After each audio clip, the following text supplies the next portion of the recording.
So we're seeing here part 5 of project management is going to be how to create the network of the relationship between the activities. So you can see a table that I explained to you guys on the last video with the activities A to K and the immediate predecessor. Okay, we also have the time it takes each one of them. So you need to start drawing that by the ones that don't have any immediate predecessor, so A and B, and we can put that onto the start link to an arrow. So we have A here, takes 12 weeks, and we can put B here, that takes 12 weeks as well. After that, we can follow the order, so we know that C is the next one to be drawn, and we know that it only needs A to be ready, right? So that's how you link uh, A to C here, and you know that D needs B to be ready. Takes 10 weeks. We know E needs B to be ready as well. So we draw. We know that F needs A to be ready. We know that G needs C to be ready. We know that H needs D to be ready. And I needs A to be ready. So we're going to put on top there. And we know that J needs E, G, and H. So we're going to draw it there. So we have those 3 steps there. And we know that K needs F, I, and J, right? And then we basically are finished because we did all the process steps, right? So by doing that, we can draw all the relationship between those activities, right?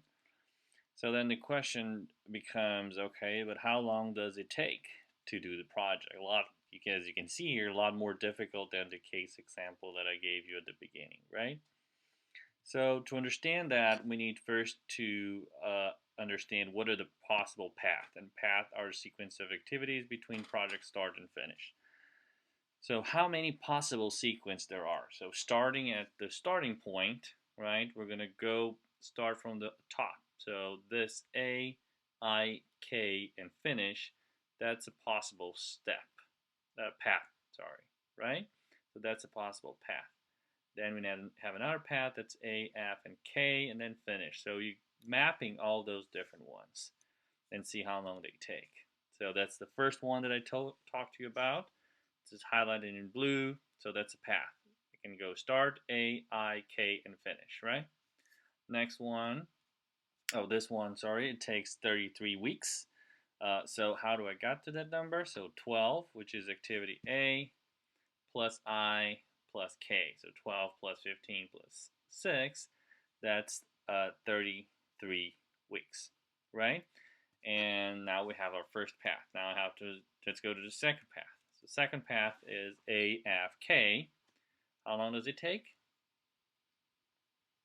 12 plus 10 plus 6. Remember, you guys forgot how easy the math is in my class. You just need to add the numbers. 12 plus 10 plus 6 equals 28, right? So that's another path. Now we go down one path. We have A, C, G, J, and K. 67 weeks.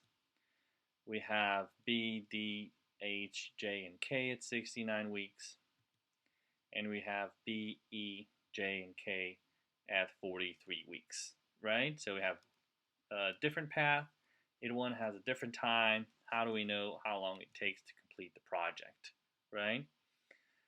What is the shortest time that I can complete? So here you have all the different paths on this diagram, and we know each path how long it takes, right? So question for you guys, how long does it take? So 28 you can answer? Well, that's the shortest one. That's A, F, and K.